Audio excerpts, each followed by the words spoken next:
Have you ever been, searching for that perfect word, but it's just out of reach? Well, today, we're going to crack open a classic tool that's basically a secret weapon for anyone who wants to communicate better, the dictionary. Let's dive into some simple skills that can totally boost your command of language. So, here's what we've got lined up.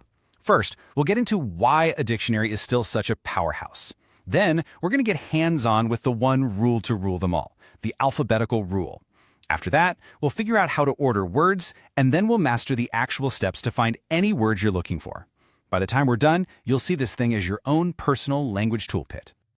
Okay, first things first. In a world where you can just type anything into a search bar, you might be thinking, why on earth would I use a dictionary? And that's a fair question. But the answer is pretty cool. It's not just about what a word means. It's about building a real, powerful connection with language itself. Think about it like this. It's a fantastic cycle. When you understand new words, your vocabulary just naturally grows. And a bigger vocabulary? That means you can express yourself way more clearly, with more confidence. Plus, let's be honest, it's the original spell checker and it's never wrong. Each part just makes the next part stronger. All right, now for the one concept that makes this whole thing possible.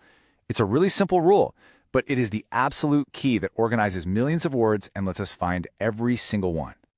Everything, and I mean everything, comes down to alphabetical order. You see this system all over the place, right? From your phone's contact list to the back of a textbook. And that's because it's just the easiest way to organize a ton of information. The dictionary simply follows that same pattern. Words that start with A, then B, then C, and so on all the way to Z. It's a simple idea with some really powerful results. And listen, I know this might sound super obvious, but it is the single most important part. You really have to know your alphabet inside and out.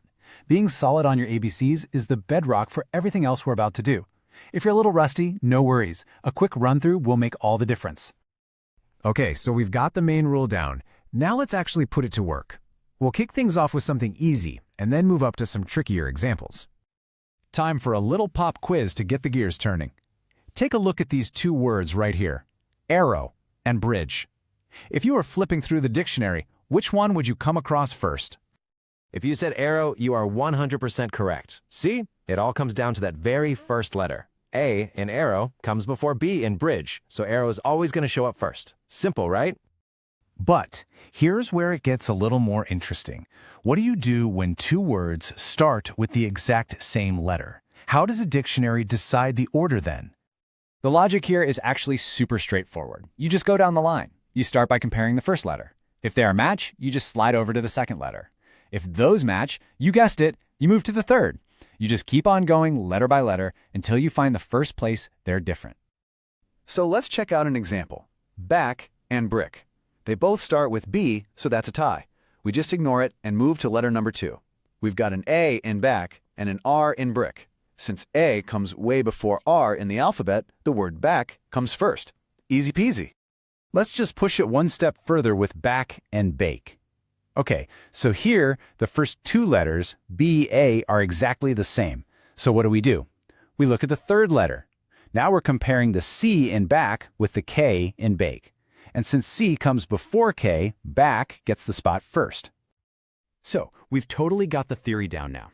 Let's get practical. How do you actually use this stuff to find a word in a real book without it taking forever? This is your hands-on guide. Here's a great little trick to save a bunch of time.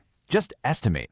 Say you're looking for the word music. You know it starts with M, and you know M is pretty much dead center in the alphabet, right? So instead of starting at page 1, you can just crack the dictionary open right in the middle. You'll be way closer from the start. Now, once you're in the right neighborhood of the dictionary, look right at the top of the page. You're going to see two words, usually in bold.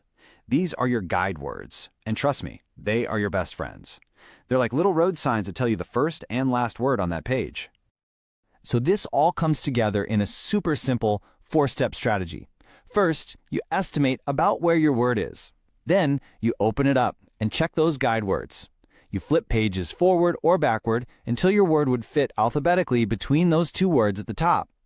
Once you're on the right page, all that's left is a quick scan to spot it. It works every time. And that brings us to our final piece of the puzzle. You've got the skills now, so it's time to kind of change how you think about the dictionary. It's not just some dusty reference book. It's a tool for you to explore and grow. I mean, this quote just says it all, doesn't it? Every single time you look up a word, you're not just finding out what it means, you're actively getting better at understanding, speaking, and writing. It's a small investment in your own skills that pays off big time. And this, right here, is what I really want you to take away from all this. Be brave. This tool gives you the confidence to find and use the absolute best word for what you're trying to say.